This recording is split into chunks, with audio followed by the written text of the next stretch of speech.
সকাল সকাল কনকনে ঠান্ডায় আমরা বেরিয়ে পড়লাম বাজার করতে।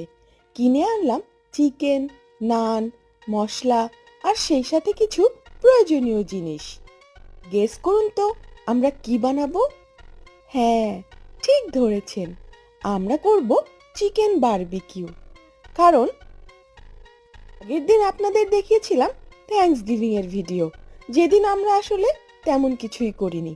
আর থ্যাঙ্কসগিভিং এর পরদিনই ছিল ব্ল্যাক ফ্রাইডে। তো আমরা ভাবলাম এই ব্ল্যাক ফ্রাইডেতেই কিছু একটা করা যাক, তাই আমরা করলাম বারবিকিউ।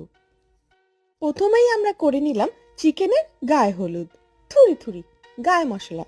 প্রথমেই আমরা চিকেনটাকে ভালো করে ম্যারিনেশন করে নিলাম, আর তার জন্য নিয়ে নিলাম টক দই আর কিছু মশলা।